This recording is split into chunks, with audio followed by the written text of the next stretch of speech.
کیا آپ نے کبھی سوچا کہ ایک ایسا ملک جہاں نوجوانوں کی تعداد لاکھوں میں ہو، وہاں کام کیوں نہیں ملتا؟ کیا ہم نے خود اپنی بیٹیوں سے تعلیم کا حق چھین لیا؟ یا یہ نظام ہی ایسا ہے جو صرف کچھ لوگوں کو آگے بڑھنے دیتا ہے، اور اگر تعلیم ہی ترقی کی کنجی ہے تو پھر ہم نے اسے اتنا نظر انداز کیوں کیا؟ کیا واقعی تعلیم ہر مسئلے کا حل ہو سکتی ہے؟ آپ کے خیال میں سب سے بڑی رکاوٹ کیا ہے؟ بے روزگاری، جہالت یا کچھ اور؟ کمنٹس میں ضرور بتائیں۔ تو آئیے آغاز کرتے ہیں آج کی اس دلچسپ ویڈیو کا۔ ان امپلائمنٹ یعنی بے روزگاری اس وقت ہوتی ہے جب وہ افراد جو کام کرنے کے قابل اور راضی ہوں انہیں مناسب ملازمت دستیاب نہ ہو۔ یہ مسئلہ اس لیے درپیش آتا ہے کہ پاکستان میں انویسٹمنٹس یعنی سرمایہ کاری کی شدید کمی ہے، اور اس کی ایک بڑی وجہ پولیٹیکل انسٹیبلٹی یعنی سیاسی عدم استحکام ہے۔ یہ صورتحال فارن بزنسز کو ڈسکریج کرتی ہے اور جاب کریشن یعنی روزگار کے مواقع پیدا ہونے میں رکاوٹ بنتی ہے۔ مزید یہ کہ پاپولیشن گروتھ یعنی آبادی میں تیز رفتار اضافہ بھی جاب اویلیبلٹی یعنی ملازمتوں کی دستیابی کو محدود کرتا ہے، جس کے نتیجے میں ان امپلائمنٹ مزید بڑھ جاتی ہے۔ اسی کے ساتھ ساتھ لیبر مارکیٹ میں ڈیمانڈ اور سپلائی یعنی مانگ اور فراہمی کے درمیان سکلز، جینڈر اور ایج کے اعتبار سے ایک نمایاں مس میچ پایا جاتا ہے، جس کی وجہ سے امپلائرز کو مناسب کینڈیڈیٹس تلاش کرنے میں خاصی دشواری کا سامنا کرنا پڑتا ہے۔ رورل ٹو اربن مائیگریشن یعنی دیہی علاقوں سے شہروں کی طرف ہجرت اکثر جاب اپرچونٹیز کی تلاش میں کی جاتی ہے، مگر الٹریسی یعنی ناخواندگی کے باعث یہ مائیگریشن بالآخر ان امپلائمنٹ یعنی بے روزگاری پر جا کر ختم ہوتی ہے۔ اسی طرح ٹیکنالوجیکل ایڈوانسمنٹس یعنی تکنیکی ترقی اور کیپٹل انٹینسو پروڈکشن میتھڈز یعنی سرمایہ زیادہ استعمال کرنے والے پیداوار کے طریقے لیبر ڈیمانڈ کو مزید کم کر دیتے ہیں، جس کے نتیجے میں ورک فورس ڈاؤن سائزنگ یعنی کام کرنے والے افراد کی تعداد میں کمی واقع ہوتی ہے۔ اس کے علاوہ میکنائزڈ فارمنگ ٹیکنیکس یعنی مشینی کاشتکاری کے طریقے مزدوروں کی ضرورت کو مزید گھٹا دیتے ہیں، جو کہ بالآخر رورل ان امپلائمنٹ میں اضافے کا سبب بنتے ہیں۔ اب ہم بات کریں گے لٹریسی یعنی خواندگی کے مسائل کی، اور خاص طور پر ریزنز فار ہائی الٹریسی ان پاکستان یعنی پاکستان میں بڑھتی ہوئی ناخواندگی کی وجوہات پر گفتگو کریں گے۔ سب سے پہلی وجہ حکومت کی تعلیمی منصوبوں میں سرمایہ کاری کی کمی ہے۔ یہ ایک ایسا مسئلہ ہے جس کو سمجھنا ضروری ہے، کیونکہ جب حکومت اپنی بچت اور وسائل تعلیم کے لیے استعمال نہیں کرتی تو تعلیمی معیار کم ہو جاتا ہے۔ ایک اور بڑی وجہ ہے چائلڈ لیبر یعنی بچوں کا مزدوری میں مشغول ہونا، جس کی وجہ سے وہ تعلیم چھوڑ دیتے ہیں۔ پھر ہے lack of priority given to education in rural areas یعنی دیہاتی علاقوں میں تعلیم کو اولین ترجیح نہ دینا۔ رورل ایریاز کے بارے میں یہ بات بہت اہم ہے کہ وہاں شہری سہولیات اور تعلیمی ادارے بہت کم ہوتے ہیں۔ اسی کے ساتھ دیہاتی علاقوں میں سکولز اور کالجز کی کمی بھی الٹریسی کا ایک بڑا سبب ہے۔ پاورٹی یعنی غربت بھی ایک اہم مسئلہ ہے۔ غربت کے باعث والدین بچوں کی فیس ادا نہیں کر پاتے، جس کے نتیجے میں اکثر بچے تعلیم سے محروم رہ جاتے ہیں۔ اس کے علاوہ پرائیویٹ سکولز بہت ایکسپینسو یعنی مہنگے ہیں، جس سے ہر کوئی تعلیم حاصل نہیں کر پاتا۔ Moreover lack of teaching staff and lecturers in Pakistan یعنی پاکستان میں اساتذہ اور لیکچررز کی کمی بھی ایک اور بنیادی وجہ ہے۔ جب اچھے استاد اویلیبل نہیں ہوتے تو تعلیم کا معیار کیسے بہتر ہو سکتا ہے؟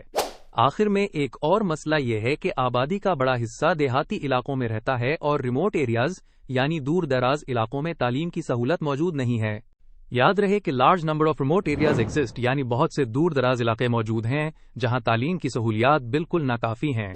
ایجوکیشن یعنی تعلیم صرف کتابی علم تک محدود نہیں، بلکہ یہ افراد کو ڈیلی انسٹرکشنز پڑھنے میں مدد دیتی ہے، جیسے کہ فرٹیلائزر بیگز یعنی کھاد کے تھیلوں پر موجود ہدایات، جنہیں سمجھ کر ایگریکلچرل پروڈکٹیوٹی یعنی زرعی پیداوار میں اضافہ ممکن ہوتا ہے۔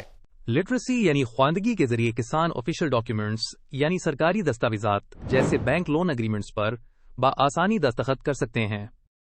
اسی کے ساتھ ساتھ ایجوکیشن کمپلیکس مشینری یعنی پیچیدہ مشینوں کو چلانے کے لیے بھی ضروری ہے، چاہے وہ ایگریکلچرل مشینری ہو یا منرل ایکسٹریکشن انڈسٹریز یعنی معدنیات کی نکاسی کی صنعتوں میں استعمال ہونے والی مشینیں ہوں۔ اب ہم بات کریں گے لیڈرشپ کوالٹیز اور آرگنائزیشنل سکلز کی، جن کے بغیر لارج کمپنیز کو سکسیسفلی چلانا ممکن نہیں ہے۔ یہ دونوں خصوصیات لوکل اور انٹرنیشنل مارکیٹس میں قائم رہنے کے لیے بہت ضروری ہیں۔ آئیے اب انکریز لٹریسی پر بات کرتے ہیں۔ جب لٹریسی بڑھے گی تو زیادہ ڈاکٹرز پیدا ہوں گے، اور یہ سہولت پاکستان میں ہیلتھ کنڈیشنز کو بہتر بنانے میں مدد دے گی۔ ایک سمپل فیکٹ یہ ہے کہ بہتر صحت کے ساتھ نیوٹریشنل ریکوائرمنٹس بھی پوری ہوں گی، جس سے لوگ زیادہ دیر تک سروس دے سکیں گے اور اپنے ملک کی ڈیولپمنٹ میں حصہ لے سکیں گے۔ اب بات کرتے ہیں فیملی پلاننگ سروسز کی۔ بہتر فیملی پلاننگ سے رورل پاکستانیز کے لیے فیوچر کی صورتحال روشن ہوگی۔ کیونکہ ہر شخص کے پاس زیادہ ریسورسز رہیں گے۔ یہ رورل اربن مائگریشن کو کم کرنے میں اہم کردار ادا کرے گا۔ ایک اور دلچسپ موضوع ہے ٹیلی کمیونیکیشنز کا بڑھتا ہوا استعمال، جیسے کہ انٹرنیٹ۔ لوگ نئی ٹیکنیکس کو ریسرچ کرنے، ڈیلز کرنے اور سیکھنے میں انٹرنیٹ کا استعمال بڑھا رہے ہیں۔ اس کا مطلب یہ ہے کہ ایجوکیشن کی قدر کو نظر انداز نہیں کیا جا سکتا۔ ایجوکیشن کی مدد سے پاپولیشن گروتھ کو بھی کنٹرول کیا جا سکتا ہے، کیونکہ لوگ اسمال فیملیز کے بینیفٹ سے بہتر واقف ہو جائیں گے۔ اب ہم reasons for higher female literacy پر غور کرتے ہیں۔ ایک بڑا مسئلہ یہ ہے کہ گرلز کے لیے پبلک انسٹیٹیوشنز کا فقدان ہے اور پیرنٹس کو ایجوکیشنل اسکول کے حق میں نہیں ہوتے، جس سے لڑکیوں کو تعلیم نہیں مل پاتی۔ پاورٹی بھی ایک اہم فیکٹر ہے، جس کی وجہ سے اکثر فیملیز بوائز کی تعلیم کو ترجیح دیتی ہیں۔ اسی طرح ٹریڈیشنل ایٹیٹیوڈز بھی ایک بڑی رکاوٹ ہیں، جہاں رورل ایریاز میں یہ سمجھا جاتا ہے کہ ویمنز رول صرف گھر کی ذمہ داریاں نبھانا ہے، جس کی وجہ سے میل ڈومینیٹڈ سوسائٹی میں گرلز کی اسکولنگ کم ہو جاتی ہے۔ کیا آپ نے کبھی سوچا ہے کہ ایک اچھی ایجوکیشن اور ریسپانسبل فیملی پلاننگ کس طرح ایک ملک کو ترقی کی راہ پر گامزن کر سکتی ہیں؟ ایجوکیشن آپ کو صرف کتابوں کے علم تک محدود نہیں رکھتی، بلکہ زندگی بھر کے پریکٹیکل سولوشنز بھی فراہم کرتی ہے۔ ہم نے پاکستان میں بے روزگاری کے اسباب پر بات کی ہے۔ ویڈیو میں بتایا گیا کہ ان ایمپلائمنٹ یعنی بے روزگاری اس وقت پیدا ہوتی ہے جب کام کرنے کے لائق افراد کو مناسب ملازمت نہ ملے۔ اس کی بڑی وجوہات میں انویسٹمنٹس یعنی سرمایہ کاری کی کمی اور پولیٹیکل انسٹیبلٹی یعنی سیاسی عدم استحکام شامل ہیں، جو کہ فورن بزنسز کو ڈسکریج کرتی ہے۔ اس کے علاوہ ریپڈ پاپولیشن گروتھ یعنی آبادی میں تیزی اور لیبر مارکیٹ میں ڈیمانڈ اور سپلائی کے درمیان سکلز، جینڈر اور ایج کا مس میچ بھی ان ایمپلائمنٹ میں اضافے کا سبب بنتا ہے۔ ویڈیو میں رورل ٹو اربن مائگریشن یعنی دیہات سے شہروں کی طرف ہجرت، الٹریسی یعنی ناخواندگی اور ٹیکنالوجیکل ایڈوانسمنٹس یعنی تکنیکی ترقی کے اثرات پر بھی روشنی ڈالی گئی ہے۔ بچوں سے مزدوری اور limited governmental investment in educational projects یعنی تعلیمی منصوبوں میں کم سرمایہ کاری کے باعث ایجوکیشن یعنی تعلیم کا معیار کمزور پڑ جاتا ہے۔ آخر میں بہتر ایجوکیشن اور انکریزڈ لٹریسی ریٹس کے ذریعے معاشرتی ترقی اور امپرووڈ نیشنل ہیلتھ سٹینڈرڈز یعنی بہتر قومی صحت کے حصول پر زور دیا گیا ہے۔